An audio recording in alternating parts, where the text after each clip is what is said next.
It is a huge moment. Burnley have to settle for a point after that injury time equaliser from Luton, and the Burnley manager Vincent Kompany joins us now. Vincent, thank you. Sum up your emotions, especially after watching that back just now. No, at this moment in time is I was laughing a little bit about it last time when it happened to us against Aston Villa. We got the softest ever penalty ever given against us. We were already down to 10 men for two soft yellow cards. Happened to us against Forest as well with a handball. We get the apology. Happened to us against Bournemouth again with a defender who does a handball, in this case right in front of his goal, so it should be a penalty last minute of the game. So now it happens here against Luton, where I don't get it anymore. So is it if we get a foul against us that's given as a penalty that's as soft as it is against Aston Villa, then what is this here?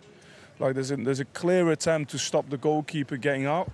It's experience. It's well done to try. It doesn't take anything away from the performance for Luton. I thought they were incredible today, but it's just the moment there. Referee's got to get it right. It's as if.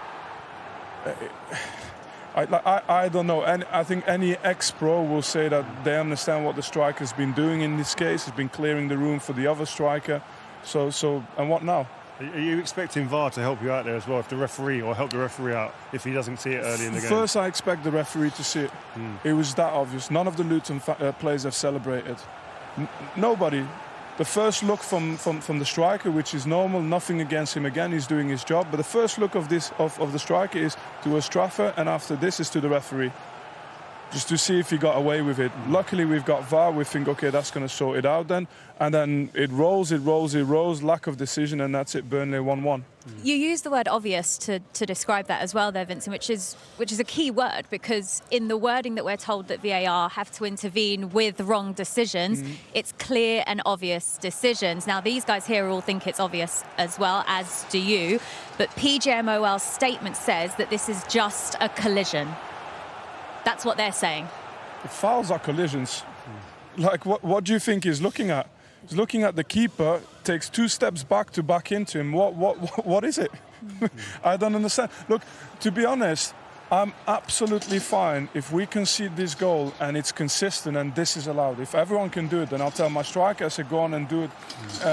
If not there, on set pieces, on everything.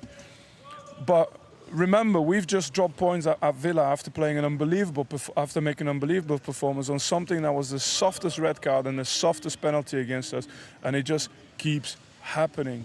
How do you see us the game improving in terms of the inconsistencies that we're seeing with the referees and VAR at the moment? Well, you're obviously very frustrated. Yeah, and I don't know. Look, I honestly I don't know. I know they communicate. I know there's open lines of communication. It's not all bad. I think I appreciate that. And I want people to understand as well how much this is against my nature to complain about such things. I want to get on with the game. I want to play football, and I want to tell my lads when they've done a bad job and when they've done a good job. But here I'm like, what do I go and tell them? Like, I don't understand what's happened to them a couple of weeks ago, what's happened to them now, what's happened to them earlier in the season. I don't know anymore how to say it to them. And the frustration at this moment has... it's very difficult to hide it, very difficult to digest it. But tomorrow I'll look at what our team should do better, I was going to say always. I was going to say, how do you then pick your team up now? Obviously, because I think the team that comes out of this with a bit more confident and a bounce in their step, maybe Luton, because of a late goal, you know, that what emotion that brings. Yeah. How do you then lift your team now going forward? No, we're a resilient team.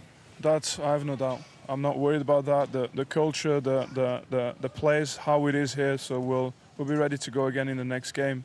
But right now, you just have to allow us to feel the frustration, to just want to say, okay, you know, because, you know, for us, what's going to happen is we'll maybe get a couple of lines in the newspapers, or maybe 30 seconds somewhere on a feature somewhere. But, you know, we won't make the headlines because we haven't made the headlines when it's happened to us earlier this season. No consequences for no one, you know. And so that's the frustration we have at this moment in time.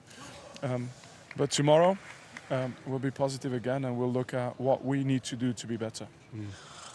It's so frustrating that all of us as ex-footballers can see exactly what's happened. Going back to the VAR decision, we harp on about there being no ex-footballers, ex-players in the VAR decision-making setting. I think this is just another example of where an ex-footballer's point of view, goalkeepers, defenders, whatever position or variety of positions, would help the process. And apologies don't bring points, so apologies don't necessarily make any kind of difference whatsoever. I do appreciate apologies, though. I've got to be honest. I respect that. You might get one, Vincent. Yeah. In terms of moving forward... I have a pile like this right now on my desk. In terms of moving forward, before the Manchester City game, you have got a week off with your players. How do you plan to use that? What things are you going to be looking to work on, or giving them a break, I guess? No, I guess it gives us a time to look a little bit further back at the things we definitely need to keep doing, the things we might want to tweak. Gives us time as well to look a little bit at what the state of the squad is. We had a few injuries today that in a big game like this we could have done without. But in the end, we'll use it positively, I think.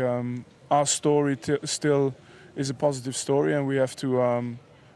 it's a number of points that now we're a few points behind Luton and the other ones, but we feel we can put a run together. Before the match, you promised us you'd tell us what you're going to be doing in the January transfer window. So now's your time. We saw David Fofana was here at Turf Moor tonight. How close are you to finalising that deal? Yeah, I hope the refereeing has not messed that one up. If you've seen it, I'm not getting involved in that. But now, look, everything happens with everything happened really quickly. The game was happening, so if he was in the stands, I hope that's a good sign. Like you didn't know, Vinny. Come on, man. But honestly, my focus is on trying to still improve the lads that we have. I said we're not going to go in the transfer window and have all of a sudden someone that's better than Lyle Foster or someone that's better than Zeki Amdouni. So it's about making sure that if something happens, we can always support the guys that we have right now. And if there's anything special we could do, then we might have a go at that as well. Well, I'm sure he would have enjoyed watching what potentially some of his future teammates did on the pitch tonight going forward. Odebear and Amdouni joining up in terms of scoring your goal in the game tonight. What did you like about this, and how did you, we think, tactically change your team in order to create this opportunity, something that Rio and Rachel pointed out at half-time? No, I think they're a team that are man-oriented, but they've been so for years. I think they were maybe one of the first ones to do it, really going after people everywhere and man-oriented. So you're not always going to get these long spells of possession where you can have 3, 4, 5, 6, 12 passes together, you know. So it's about, in these moments, when the spaces open up, going to goal. And I just thought, okay, you know, we know we can have our wingers wide or sometime inside. It creates a different situation for their team, and it helped us in that moment. But Luton were terrific as well today. A frustrating end to the game for you, Vincent, but I'm sure lots of positives to take as you go on your winter break now. We thank you for your time, as always, and we'll see you very soon. Thank you. Take care. Thanks, Vincent.